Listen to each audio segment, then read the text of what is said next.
I am walking by my creek in my front yard, sprinkling some wildflower seed, and there are so many freaking plants. I just figured, you know what, unplanned, unprompted, let's just talk about everything that I'm seeing right now. Here's a really cute one. I'm gonna have to flip the camera. Okay, so some of you might instantly notice that this looks a lot like cleavers. It's a type of cleavers. It's called bedstraw, and sometimes we'll hear cleavers called that too, but I hear this more commonly called bedstraw. This one has a sweeter taste, in my opinion. It's got more of that licorice taste, and if you've ever heard of people sort of toasting cleavers for a caffeine alternative, it gets like a nice roasty flavor. I would absolutely use this variety if you have it. It looks very similar, but it's much less clingy, and it has what I call these like psychedelic 60s daisy looking petals. So yeah, this is a type of gallium. It is, in my book, called bedstraw. It has a nice licoricey flavor, and it's very similar to cleavers. One of the biggest things I'm seeing everywhere right now is lyre-leaf sage. Lyre-leaf sage is a native variety of sage, which makes it especially nice. It's really pretty and very tasty. Its leaves, let me grab one for you, look like this. However, it's a little tricky, and sometimes the leaves are purple. You can kind of see, my camera's not focusing, but you can sort of see a purple tinge around the leaves. The mature leaves just get totally purple, and when that happens, it looks a lot like, I used to mistake these two in the beginning of my practice a lot. It's also medicinal. Oh fudge. I'll remember in a second, but they are different.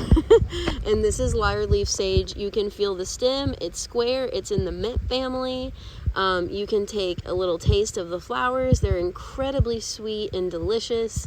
I use this plant as a cold, cough, and fever remedy. So I just got over the flu. I use this in teas. You can infuse it in honeys or make oxymels or tinctures. It's really gorgeous. Bees love it. It's a pollinator. It is very assertive. It does like to take over a bit. I don't know why I keep losing focus, but here's a nice healthy little patch of it in my yard here. Oh, and here's an example of how dark those leaves can get. Oh, bugleweed. Bugleweed is the look-alike, and bugleweed has dark purple leaves, so sometimes they can look especially similar, but bugleweed is still useful. So if you do mix them up, it's not a huge deal. Bugleweed is actually amazing for hyperthyroid, so overactive thyroid. All over the ground is these little tiny bluets. Let me get my focus on. The tiniest flower I ever see. It is so tiny. When I think bluet, I think blood, because bluet is a blood cleanser, a blood purifier. And whenever we say blood purifying or blood cleansing, what that means is that an herb is helping to move toxins out of the bloodstream and to parts of the body that can get rid of it quicker, such as the lymphatic system, the liver, kidneys, etc.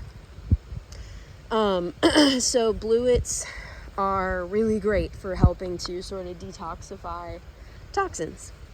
And we cannot ignore this gorgeous ground ivy patch. Ground ivy is one of my absolute favorite wild spring plants, and I just adore this little patch on our new property.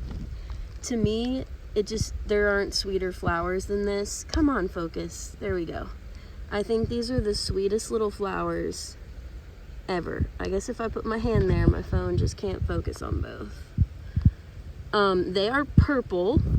This is a mint family plant. People often confuse this with henbit, and I understand why, because they're both mint family plants. They both have those scalloped leaves and these little flute-shaped flowers. However, henbit has pink flowers, or more of like a fuchsia color.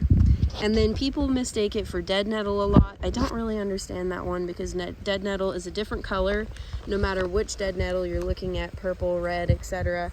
And just a different leaf shape altogether. Oh, I just saw something I wanted to look at. Where did it go? Oh, we've got some nice healthy dandelion leaves right here. I absolutely love every single part of dandelion. I see dandelion the same way I do nettle, which is that it's just generally an incredible multivitamin. It is full of vitamins and minerals and just amazing, helpful, yummy, nutritious stuff. We are also next to fleabane. Fleabane to me is like so cute and whimsical, my gosh. Fleabane is in the aster family, and it has these little fuzzy petals. They're not quite petals, they're more like hairs. People often compare this to chamomile. Again, I don't super see the resemblance just because chamomile has petals and this has these little hairy thingies. Fleabane is a super useful plant. Olin!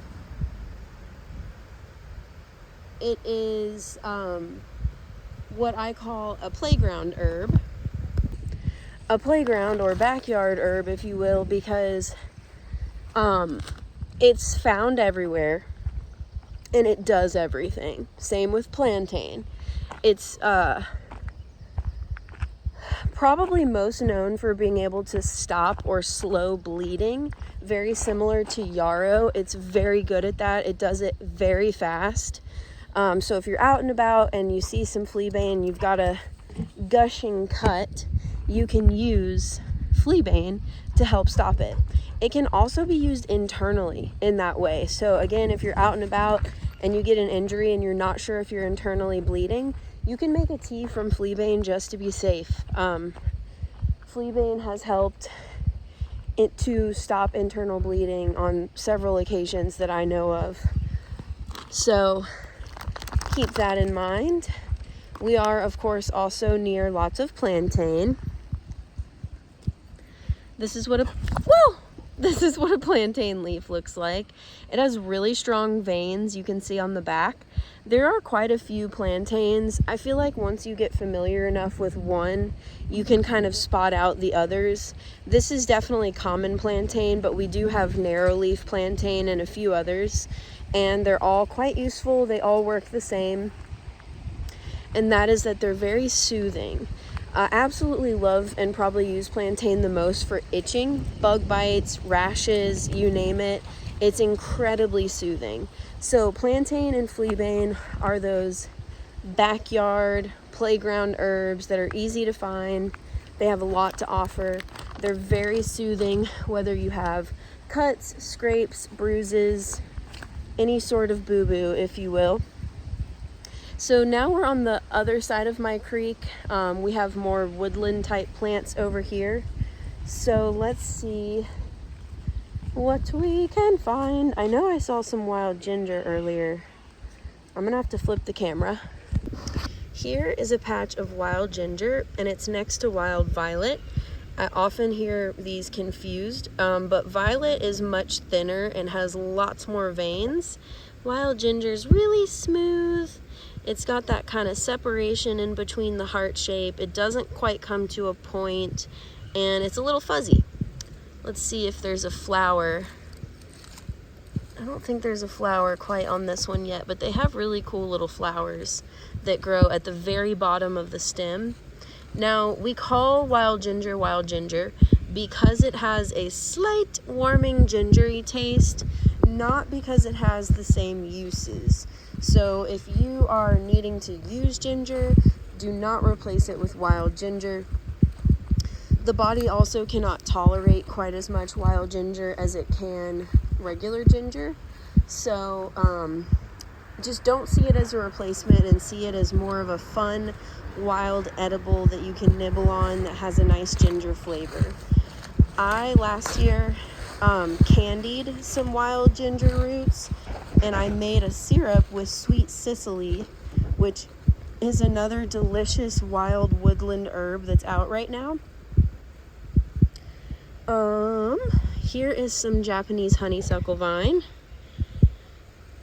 This is the honeysuckle type that you're after if you're wanting the respiratory benefits of it.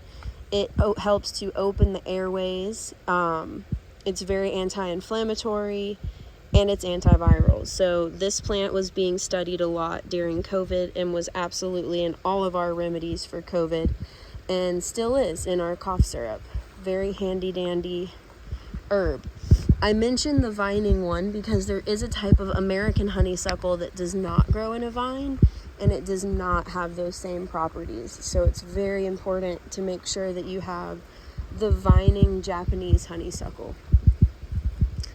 Let's see if we can find some sweet Sicily. Maybe some nettle?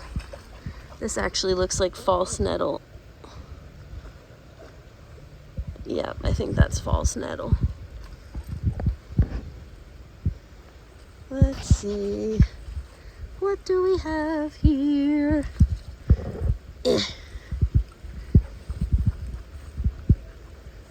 Beautiful little moss patch. A very happy puppy. Oh, I see a little columbine flower. Hey, down, down, down. Gonna get me soaked.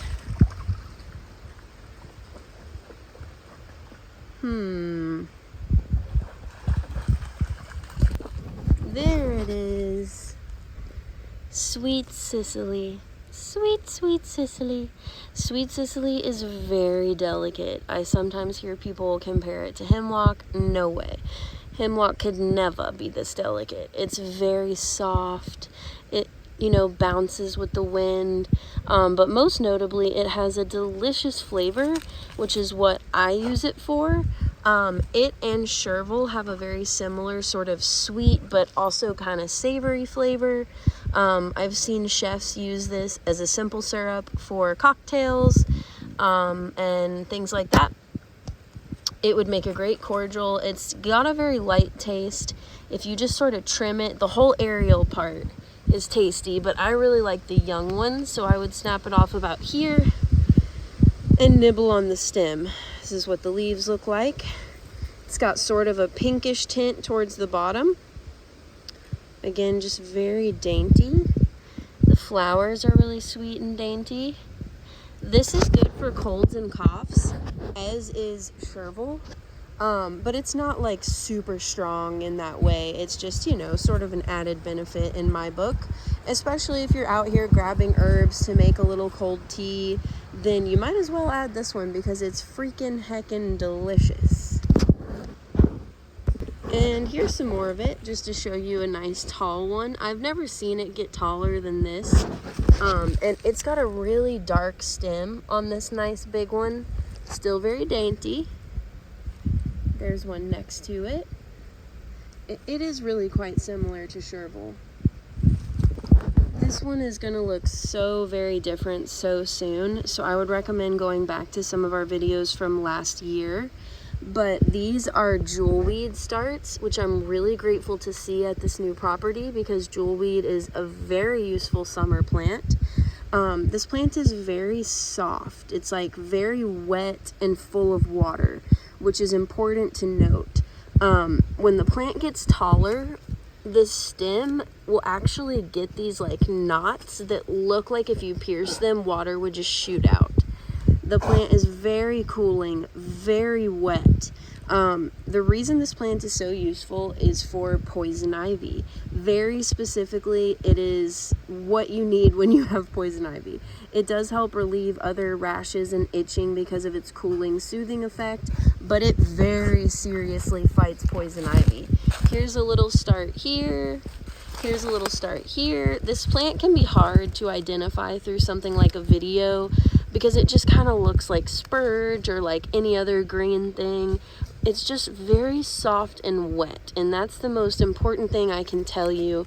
It's got these clear, almost clear looking stems because they're so full of water, and if you pierce them like I just did, water does literally come out. So it always grows near water. It will never, never, ever grow not near a body of water. And if you have poison ivy, you can straight up grab any part of this plant, crush it up, and rub it right on where poison ivy touched you. But my favorite way to preserve it is to use witch hazel. I think that witch hazel is a really great base for it because it is definitely a water type plant. It just, it does not do well with oil. And witch hazel is very drying. So if you infuse witch hazel with